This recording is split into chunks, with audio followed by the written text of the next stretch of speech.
Hello everyone, আসসালামু আলাইকুম। Welcome to my blogs. কেমন আছেন সবাই? আশা করছি সবাই ভালো আছেন। আল্লাহর অশেষ রহমতে আমরাও সবাই ভালো আছি, আলহামদুলিল্লাহ। চলে আসলাম নতুন আরও একটি ব্লগ নিয়ে আপনাদের মাঝে।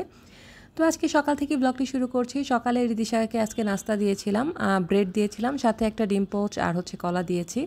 তো নাস্তা দেওয়ার পরে আমি একটু রেস্ট নেই, তারপর ঘরে টুকটাক যা কাজ থাকে সেগুলোই করি। গোসল করে নামাজ টামাজ পড়ি, তারপরে দেখা যায় একটু ঘরের কাজ করি, রিদিশাকে দুপুরে খাইয়ে দিই। তারপরে আমি চলে যাই কিচেনে। তো কিচেনে যেয়ে আজকে আমি ভাবলাম যে সবার জন্য একটু আলু পরোটা তৈরি করব। তাই এখানে আলু পরোটাগুলোকে আমি আগে তৈরি করে নিয়েছিলাম। আলু পরোটা তৈরি করার পর চলে গিয়েছিলাম আলু পরোটা ভাজার জন্য। আসলে আমি যে আলু পরোটাটা বানাই এটা হচ্ছে আমার মেয়ের অনেক পছন্দের একটা আলু পরোটা। ও এটা খেতে অনেক পছন্দ করে। আমি আলু ভর্তার সাথে অনেক কিছু মিক্সড করে তারপর আলু পরোটাটা তৈরি করি। আর মাঝে মাঝে আগে বিকেলে স্ন্যাক্স হিসেবে আমি এটা তৈরি করতাম, বাট ভাবলাম যে আজকে একটু ইফতারিতে আলু পরোটা খেলে মন্দ হয় না। অনেক দিন হয়েছে আলু পরোটা খাওয়া হয় না। আর এই আলু পরোটাটা কিন্তু শুধু শুধু খেতেই বেশি মজা লাগে। আর যেহেতু একটু স্পাইসি করে তৈরি করি, তো এটার সাথে আর অন্য কিছু অ্যাড না করলেও খুব ভালোই লাগে খেতে। তো আর সেই সাথে আমি একটু চানা মশলা তৈরি করব। এখানে আমি ছোলা বুট নিয়েছি, আলু, শসা, কাঁচামরিচ, পেঁয়াজ, টমেটো, তারপরে কাঁচামরিচ দিয়েছি কুচি করে, আর গোলমরিচের গুঁড়া, টক দই, তারপরে পুদিনা পাতা, ধনে পাতা, পেঁয়াজ, মানে সব কিছুই মিক্সড করেছি। একটু গোলমরিচের গুঁড়ো দিয়েছি, সাথে চিলি ফ্লেক্স অ্যাড করেছি, আর সেই সাথে চাট মশলা অ্যাড করেছি। তো এগুলোকে ভালো মতো মিক্সড করে নিচ্ছি। এই চানা মশলাটা কিন্তু অনেক হেলদি, কারণ আমরা যে সবসময় তেলে ভাজা যে ভুনা ছোলাটা খাই, আমার কাছে মনে হয় ওটা থেকে এটাই বেশি হেলদি।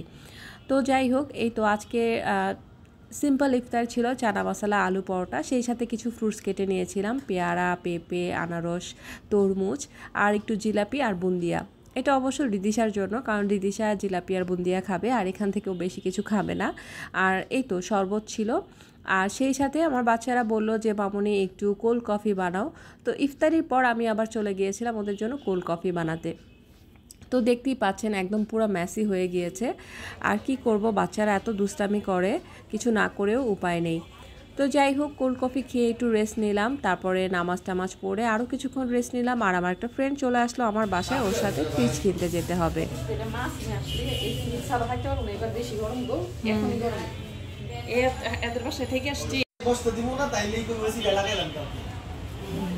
উনি আমার একটা কথা বলছিল, এই জন্য আমি রাখতে পারলাম।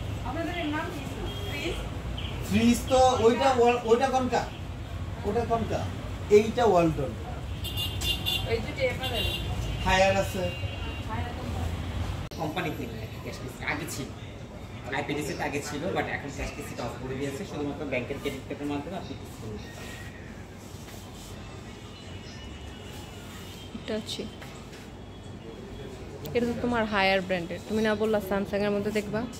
স্যামসাং এর এগুলো তৈরি করে না, ডিপ মানে নাই, ডিপ তৈরি করে না। স্যামসাং একমাত্র ওই যে কোনারটা আছে লম্বা, এইটা ম্যাম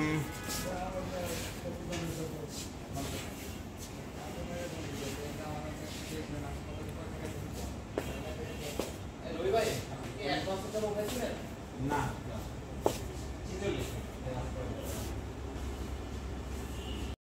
তো আমি আমার ফ্রেন্ডের সাথে গিয়েছিলাম, অনেকগুলো শোরুম ঘুরে তারপরে এই ফ্রিজটা আমাদের মোটামুটি পছন্দ হয়েছে। আর ও বলছিল বাসার ডিপ ফ্রিজটা লাগবে, তো ভাবলাম যে তাহলে আর দেরি করার দরকার নেই, এটা অর্ডার দিয়ে নিয়ে ফেলি। তো এই ফ্রিজটা আমাদের পছন্দ হয়েছে, ওর জন্য এটা নিয়েছি।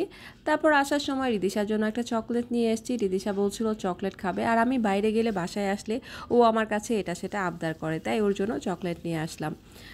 তো রিদিশাকে চকলেট খেতে দিয়ে আমি চলে গেলাম কিচেনে রাতের রান্নাটা করার জন্য। আজকে বেশি কিছু রান্না করব না, ডাল তো আমার অ্যাজ ইউজুয়াল রান্না করতেই হবে। সেই সাথে আমি একটু কই মাছটা ভেজে নিচ্ছিলাম। কই মাছ, আলু আর টমেটো মটরশুঁটি দিয়ে একটু রান্না করব। অনেক দিন হয়েছে এভাবে তরকারি রান্না করা হয় না। আর এই তরকারিটা আমার হাজব্যান্ড অনেক পছন্দ করে, টমেটো, মটরশুঁটি আর আলু দিয়ে রান্না করলে। তো ভাবলাম আজকে ওর পছন্দের রান্নাটাই করি, যেহেতু ও অনেক দিন ধরে খেতে চাইছিল। বলছিল যে তুমি তো আগের মতো করে রান্না করো না, সেই রান্নাটা নাকি ওর অনেক পছন্দের।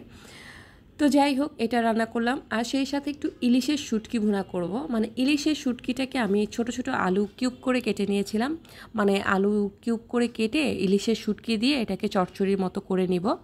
তো ইলিশের শুটকি দিয়ে কিন্তু এটা অনেক মজা লাগে খেতে। তো সব কিছু রান্না হয়ে গেলে আমি টেবিলে যথারীতি খাবারটা সার্ভ করে নিয়েছি। রাতে আমরা এগুলো দিয়ে আজকে খাবো। তো তো আজকে আমার ব্লগটি কেমন লাগলো আমাকে জানাবেন। ভালো লাগলে আমার চ্যানেলটির পাশে থেকে অবশ্যই লাইক, সাবস্ক্রাইব, কমেন্ট করবেন। আর যারা পেজ থেকে দেখবেন ফলো দিয়ে পাশে থাকবেন। আল্লাহ হাফেজ।